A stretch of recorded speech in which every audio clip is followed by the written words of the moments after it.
What's going on? We're doing the tent tour right now. It's extremely cool. Lots of different varieties of tents, lots of different styles. Everything from Arctic ovens to canvas tenting to nylon tents. It's really pretty special. Have any clowns come out of the tents yet? Well, I think there's a circus tent right up here we're going to go see. So let's go check it out. There's just found a pair of underwear in a tree. Something happened here. Yeah. Something. And we don't know what. We don't know what's going on here. There's underwear in the trees. Find out. Pretty cool. Okay. Awesome. Pretty sweet. It's a great time. Cheers, everyone. Cheers, everybody. The tour's here.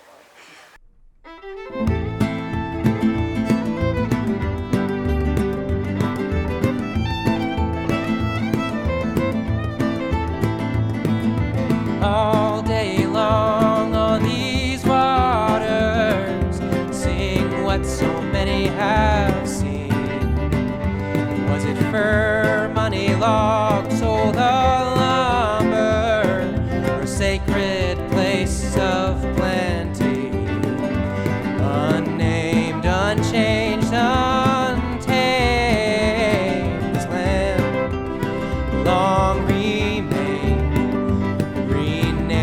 Reclaimed Champlain, yet it stands today. All year long on these waters, seeing what so many have seen. Springtime bugs, summer's thunder, winter so quiet, so unchanged, untamed, this land long remained.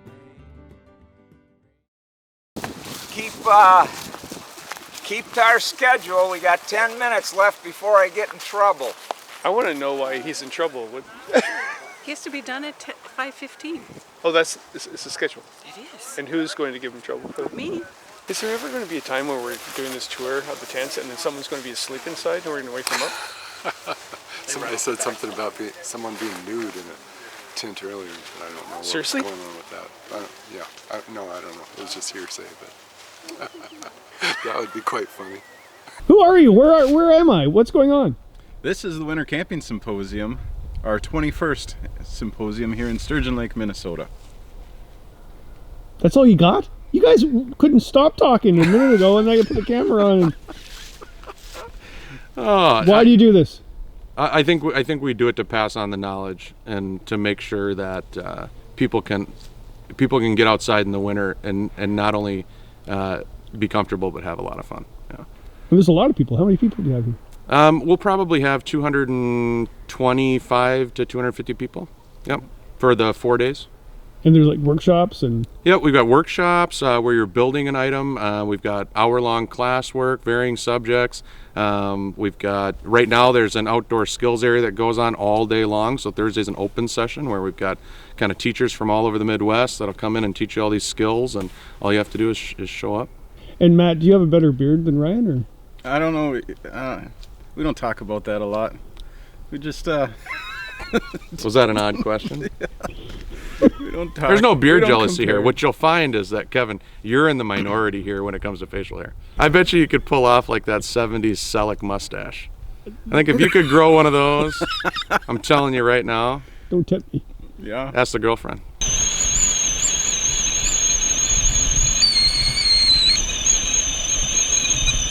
Excuse me, Don. Excuse me, Scoutmaster Don. Do you have my pie? It's in the car. Look, you can put the pipe together, like. Yes. It's not just talk. You've been told me all these stories about your experiences and talents about hot tenting. Look, he's doing it right here. Look, everybody. Thank you. You're a real help. If you'd been here 15 minutes earlier, you could help put the tent up. Well, I was standing over there just watching it. Uh-huh. So many years have you been going to this? The first time I came here was 1999. But it wasn't here. It was at the other YMCA camp up east of Superior. Which year was it at Northern Tier? 2001 and 2002, I think, or at least 2001. We had it at Northern Tier 1 year. What do you think of it? I love it. This is just my chance to come and put up my tent, and people believe my stories here. Who are you and what are you doing here? I'm Irene Henderson. This is my husband, Mark Henderson. We've been coming here ever since it started, so we love it every year. Pretty much since it Every year since it started? Pretty much. Just about. That's just like over about. 20 years, right? Yeah, we've been coming Yes, a long time. Yes. Wow. But what's the big thing about it? Well, we're kind of, I don't know. Like-minded people. Yes. Oh, yeah? Yes. Yeah. Mhm. Yeah. I don't feel out of place here. I can be weird here and it's okay. There are a lot of good people here, a lot of good information, just great feeling. So I do a book talk. Remember I said last year I did a talk about your book. And so I do a book talk about winter camping books, and I have tea and cookies. What is going on in here? There's a lot going on in here. Oh, this is cozy. Yeah, this works out real well for me. Wow, this is an older snow trucker, right? This is an older snow. This is 8 years old. Let's see, 2008 I bought it. So 11 years old. 11 years old. It's the original, what he called a short wall hybrid. And he's since evolved to the bars on the side. What's it called? It's a Mighty Mite. A Mighty Mite stove. I got it at a sale. My son found it at a sale. And in warmer weather like this, like October, November, I can get away with that. That's fantastic. Yeah. Oh, the sound of a chainsaw. This man hauled me into his tent because he wants me to sign his book. That's got to be good, right? There you go, sir. Thank you, sir. I'm Dwayne Lottig, the owner of Snow Trekker Tents, and this is the 21st year at the symposium, and we've been here 21 years, so it's just kind of habit, I guess, to be here, but we were here from the beginning. We were some of the founders of it, along with Don from Four Dog Stove, and have just been part of this event since day one. So it's just wouldn't be the fall without being here, and we've been here so long that people that are here are old friends that you see once a year, and it's just a gathering. It's a lot of fun, so that's why I'm here. And I do try to sell something too, you know. It's so I guess I'm a businessman too, but it's mostly about the people and the friendships and the relationships we've developed over the years. So here we are again. So you keep traveling to come to all these winter camping events. I don't know why. Winter camping is just overrated. Why would anybody want to do that? I mean, you just look here. You look out here and you got all these tents and lodges here, and you got all these people who've been coming here for over 21 years getting together and talk about going out and freezing their ass every winter.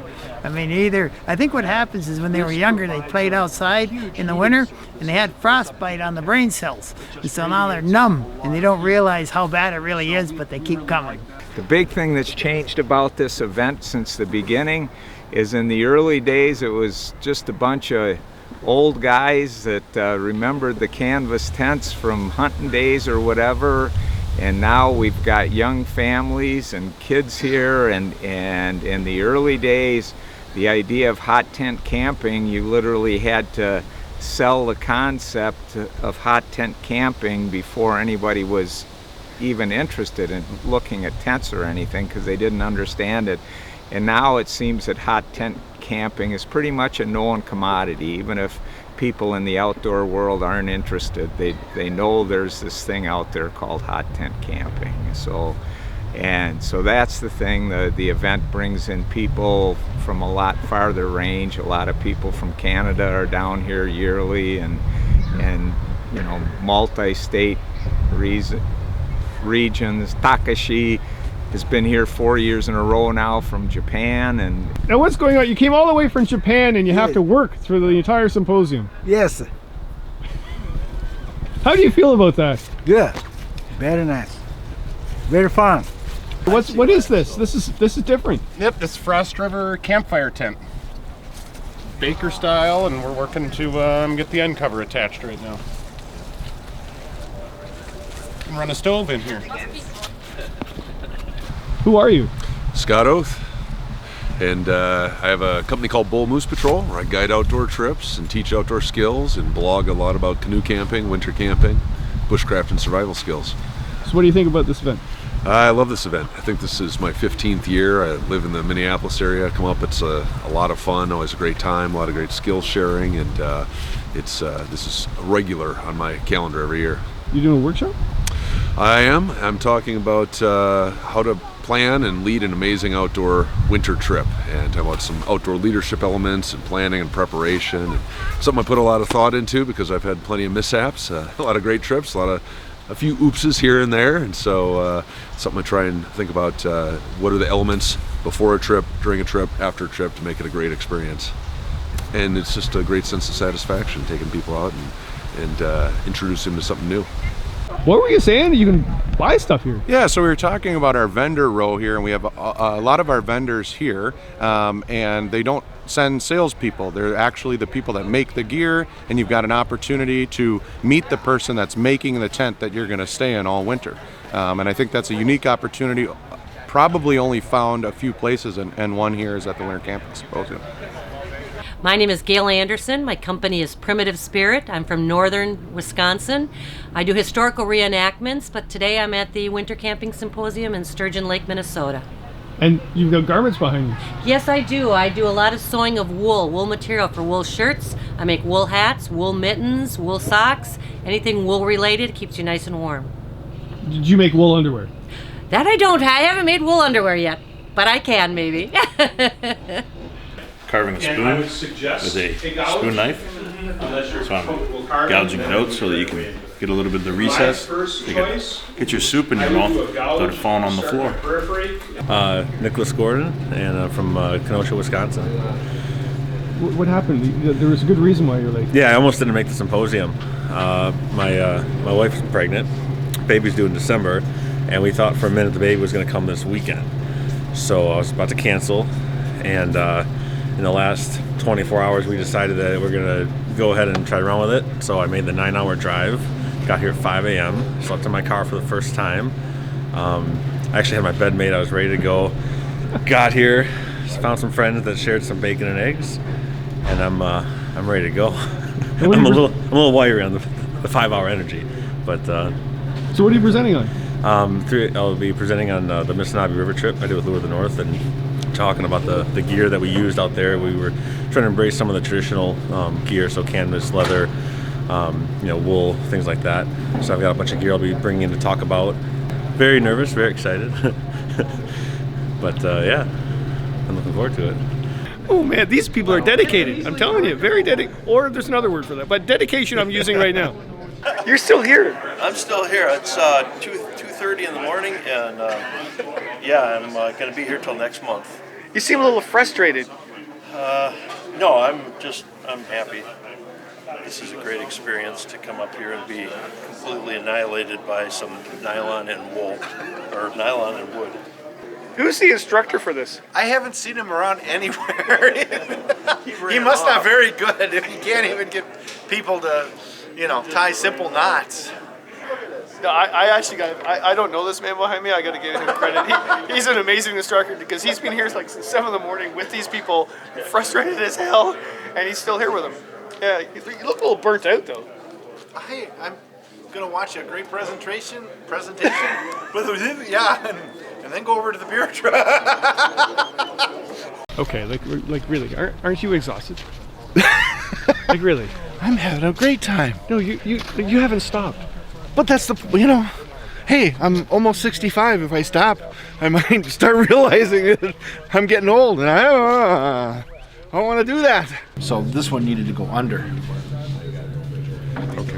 And actually, that one's, you're going to have to, because there needs to be an X up there. Okay. So I got to go back a ways. Yep, no problem. Okay, you really take huge dedication in these. I love it. Yeah. I love it. It's just great. It's just wonderful. They're so nice. Okay, why are you called Mr. Backwards? They came out perfect, but he started over there instead of there. So we had to flip it and do it from, it all works. No, They put up with me? No, they weren't. They were about to kill you at one point. Oh! No, they're No, like, no, my snowshoes aren't done yet, and they're just about to strangle you. Hang Oh, up. no. Like, So it'll look like that. You know, they put up with my, no, that's wrong. What do you mean that's wrong? No, behind. This goes behind. They love it. They're just so kind. But they dipped. Yes, they're right, right there. Let's go. Yeah, we should check out the dipping. All right. Smell the ambiance of the varnish. It does stink. Oh my God. But, I mean, look at that. Isn't that beautiful? Oh, yes. Look at that. By tomorrow, they'll all be dry enough to take in the car and take home. And get ready for, hopefully, a fun winter. That's the point. So... Okay, I am out of things to say. I am not. My name is Jeff Hasse, and I'm presenting this morning. And I'm presenting on a case of a missing person up in the Boundary Waters in 2001. The young man was missing for 7 days in extraordinary conditions and managed to survive. So it's a really interesting tale of mistakes made to get him into trouble, combined with the clever things he did to stay alive allowed us to find him. So anybody going in the back country, this is a great story. His chances of survival were pretty poor because of the conditions that he was in, but he beat the odds. In '93, I created a company, Midwest Technical Rescue Training Associates. I'm a paramedic by profession, and I started the company to teach technical rescue. But when you create a company, it gets a life of its own, and now I do primarily missing person search management. So we do searches all over North America, actually. Mostly, we've kind of gotten a reputation of being closers of the real difficult ones. We work with all sorts of dog teams. I've used dog teams from, I think the current count is 37 different teams across 8 different states. And you've been working on that Rainbow Falls Provincial Park case study? I have. I've been working with the OPP on the Rainbow Falls Provincial Park case. It's an older case now, so it hasn't been terribly active. But indeed, we brought up, I think we were there three or four times with good-sized teams. And indeed, in all the cases, we did find the dogs definitely said there are scent of human remains in the river valley there. There are a number of different ways to do a dog. The OPP does their dogs on lead, and primarily because they cross-train their dogs between search and rescue and law enforcement. And a law enforcement dog is trained to hold and take down someone, right? If we don't want our search dogs to do that. If they're finding a little kid, we don't want the dog to take down our subject. So we make the split. So we use only dogs that are highly social, that aren't trained to attack or hold. And those dogs are worked mostly off lead. In classic scent theory, you'll have a subject here, and where the wind's blowing, you get a cone of scent. And so when you put an area search dog on task, they look like spazzes. They're just moving back and forth, back and forth. It's not particularly systematic, although the handler is moving systematic, but the dog's all over the place. And once they hit that cone, they're like, oh, I got something. And then they'll cross out of the cone. Nope, it's back here. And they'll cross back into the cone. And they eventually keep crisscrossing it until they come to the source. Sometimes they may be a half a mile ahead of their handler. And in order for that to work, then they're taught to do what's called a refine. They come find their handler, usually give them a signal that, hey, I've got our subject. And then they keep running back and forth until the handler finally catches up to the subject. If you're running a trailing dog is looking for a scent-specific person, and they're actually following footstep to footstep the actual trail. Those dogs are run on lead because if you put them off lead, their head will go down, they'll go right to the subject and go, hey, where'd my handler go? They'll just wait there forever. In a human cadaver dog, can be run on lead or off lead depending on the situation. There are multiple different strategies and tactics we use with search dogs. One method we might do if we've got a large area and we to search, instead of grid searching it, which can take too long and we run out of resources before we get it covered, we'll do something called sign cutting. So if we got a nice scent pattern and we'll get a dog trying to cut across and hit something, and that might cut down, each time we do that might cut down half of our search area, and then we follow sort of the wind patterns to try to move up. So you'll have a dog we'll have them run the creek bed. Creeks are great scent pooling areas. We might have them run along a windrow of trees. That's another good scent pooling and stuff. So there are actually quite a few different strategies and tactics that we use. You put that sheet metal around in here, right? Like that. But I thought with what you and I talked about, like having a chimney come out at an angle, it'd be easier to come out this way than out off an inside, right? Yep. Dwayne, does this happen a lot? Did like just random people come over and show you inventions? Yeah, it happens. There's lots of them here. If you go down, you can see what people have done for stovepipe. There's some really creative stovepipe support and you know, tents, homemade tents, and yeah, there's always somebody that's got some idea about something. And so with this, I can just adjust this leg height. This is a single leg, and I can just adjust that leg height any place I want to get this level. This is fixed right off the top of the tent. So as things melt or whatever, I can just adjust that up and down. So one is it's adjustable, but more importantly, it's higher up. I can't tip it over because it's hanging. It won't tip, right? As long as I don't fall on it or something like that. And I'm like, well, the fire goes out because all that fresh air is coming across the top of the fuel. It says, why don't we do like what charcoal, the grill companies do and bring the air in from underneath? So put this grate in, and of course there's a slot. You can't see it very well, but there is a slot down underneath of here for my damper. And so the air comes in from that side underneath that pipe, comes and wraps right up around this way. So excited. Okay. With my new sled. So we're gonna tie there. It's gonna be awesome. Is he like this on trip? Yeah, all the time. All the time? He reminds me of your buddy. Yeah. Oh no, I feel bad for you.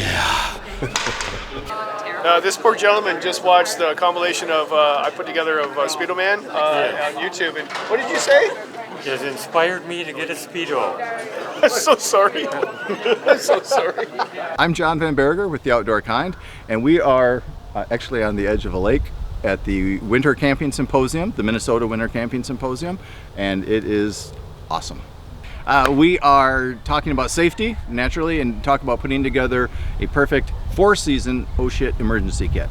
So if you go out, you have a problem, this can get you back home. Hey, I know you. You do know me. Yes. And I know you. Here? What's going on?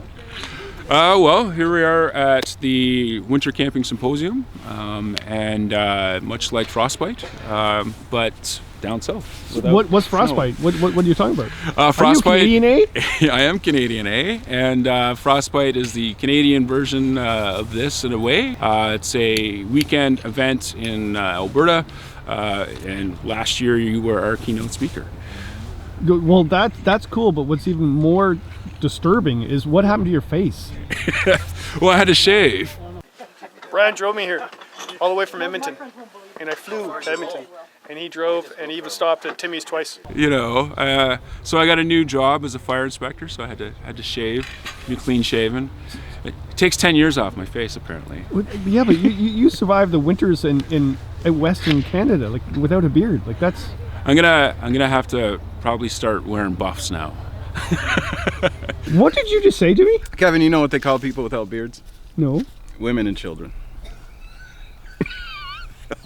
I went to their event last year, the Frostbite, and it's again similar to this, but in Canada. And go to it; it's amazing.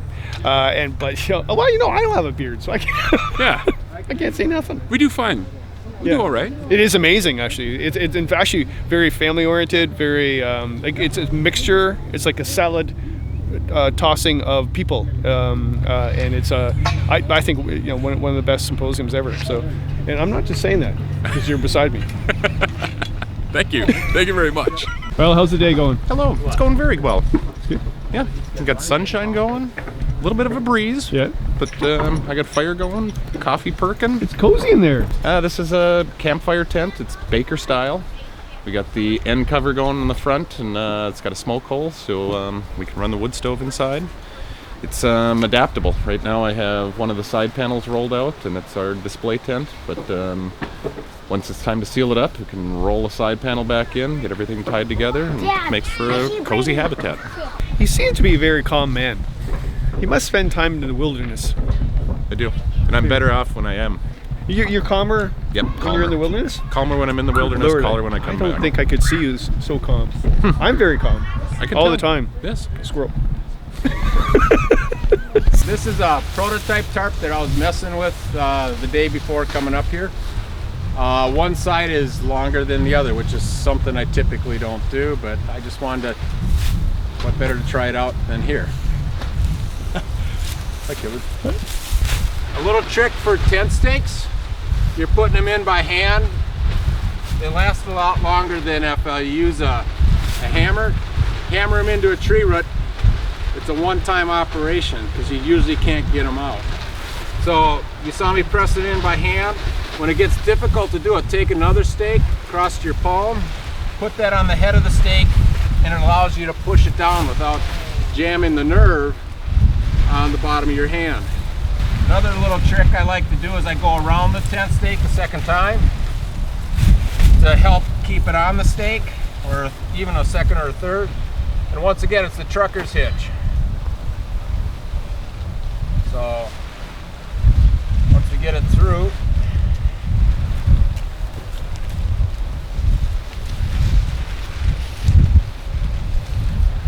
with the round stake you can do that quite easily. When you get to a T-shaped stake with just the notches in it, it gets harder to wrap it around and to do the trucker's hitch. It doesn't take a lot of force. You can put a lot of force on the tarp.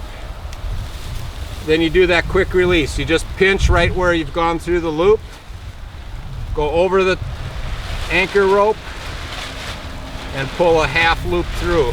So a little thing about the CCS tarps, we edge band all the tarps with nylon webbing all the way around the perimeter to give it strength. You saw when we were doing the trucker's hitch here, we actually were able to pull the ridge line down because you can put a lot of force on that. The webbing that goes here becomes the corner loop for added strength, and we got loops all over the tarp so that on days like today you can add another one to help keep the flapping down. So when you want to do a tent pole that has a traditional pin on the top, I got my bowline knot right here, but then I'll just tie a simple overhand right next to it, and you'll see it on the next tarp that I have them already preset. But you go over the pin, okay? Pretty obvious. But then if you want it to really hold on, you take and you kind of do a flip over, kind of like part of the clove hitch. You go over the pole to hold it down. Now once again, I'm looking to see where the pull is. See how that little half hitch over the top is holding the rope so it doesn't fly off the pin? How many people have lost it at that point where it's flying off the pin? I'm trying to set it up. So we're going to go and we're looking at the direction of pull, the bottom of the pole, a little bit more that way. Poles work best when they're straight up and down. As soon as you start leaning them and putting force on it, they tend to bow quicker and fail. Once again, your trucker's hitch.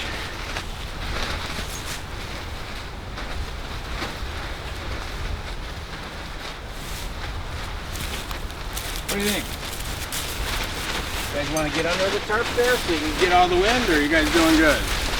This is always kind of the balancing act.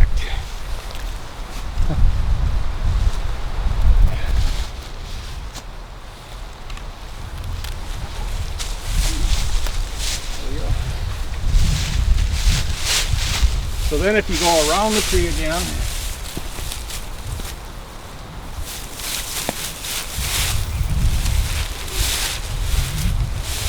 down low, it's going to stay up there because of the tension around the bark.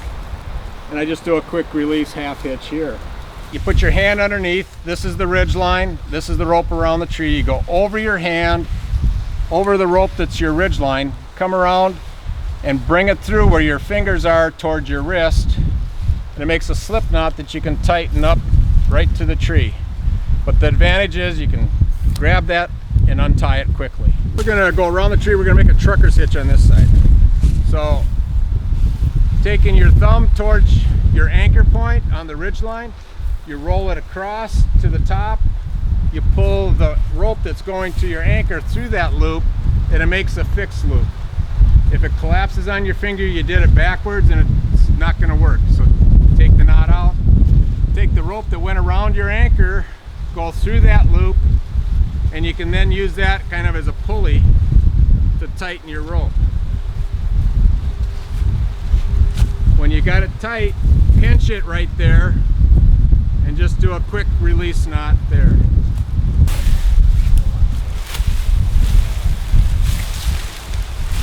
So we set a prusik knot there, that's got it tight. So we just come across and we can set up the other prusik here. If I had more space between the trees, I could loosen that up and move it this way, or I could move it that way. Makes it nice when you got a certain spot that you want to keep dry, or keep the tarp away from maybe the fire. You can build large fires underneath my tarps and help fund my retirement. The larger the better, the more funding to my retirement you got. This is a fire grate size. The fire was out, but there was still considerable heat in the fire grate. So he was less than happy. People have unfortunate experiences. So here's a section I replaced. Someone had a little lantern that they had been using, and they set it down on the lantern that just had recently been turned off. You got to understand physics about fires and tarps. Nylon melts, begins to sag at 380 degrees. Physics I can't change just for my tarps, sorry. At 380, nylon begins to sag and stretch, and at 380 degrees, if it stretches and sags and it gets on your skin, it's like a sugar burn. The nylon sticks and all that heat goes deep into you. It's a terrible burn. Cotton chars at 308 degrees. So actually it takes less energy to char cotton. But cotton, once it's charred, it falls on you, it brushes off. It doesn't burn deep. Okay? So melting nylon is nothing to mess with. It doesn't burn till 416 or so. So you got some latitude there, but once it begins to drip, and if it drips on flesh, it burns deep. It's nothing to fool with. Why do people say use cotton next to the fire versus nylon? Physics again, okay? It takes how much energy to heat up a cup of water versus 2 cups of water? It takes twice as much energy, right? Well, cotton is thicker and weighs more. It takes more energy for that spark. That spark has to contain more energy to char the cotton than it does to melt through the nylon. When it's raining out, think about it. Now you've added to the thermal mass of the tarp. So it takes more energy to get the nylon tarp up to that 380 threshold because of the water on the other side. It's sucking the heat away. So when it's raining out, yes, you can build a fire underneath the tarp and not get spark holes. When you start to see that the tarp dry out, you better either raise the tarp or decrease the size of the fire. And if you have people that like to poke in the fire, tell them they're buying the tarp. You know, when the tarp is dry. So, and if you put the tarp at an angle where the heat's going up and spilling off, you'll sometimes see a boundary layer of air where the smoke is kind of not quite getting up to it. So typically the sparks and stuff don't land actually on the tarp. So take those things into consideration. When the rain is on it, it's harder to burn a hole through it. Put it at an angle, don't set it up flat. That's good just to get the rain to shed as well. And when you start to see it dry out, you've got an idea how much heat you're actually putting on the tarp. What do you guys think of the event? You're having a good time? That's a lovely wool shirt you have on there. Oh, the pressure and stress we have here. I want you to start a campfire outside. Okay. But can Kevin do it? Yeah. No. He asked you, and I said I would help by filming it. Dry wood, birch bark. I'll even make it easy for you. Gasoline? Gasoline. Oh, he's got a lighter. We're good. What am I having? You got the 4-dog. Okay, a 4-dog, which is like a 4-dog stove. I don't think this is what am I drinking? It's a 4-dog. Should I be concerned? No, not at all. No psychotropics. Where's your tolerance at for this type No of gag activity? reflex at all. There we go. What do you want? Yeah, you're good to go. Is that delicious and beery? It burns just as good as the stove does. Now, where's my scotch? My fellow Canadian is now going to have what's called the snow chucker. I had the 4-dog. All right. There we go. There we go. How come they don't have a drink here named after me? I don't know. Like, you think, you could come all this way, they'd have something, like maybe, I don't know, like a tequila or something. I think maybe we could get some whiskey and mix it with some dirt and some ashes from the fire. Oh, yeah.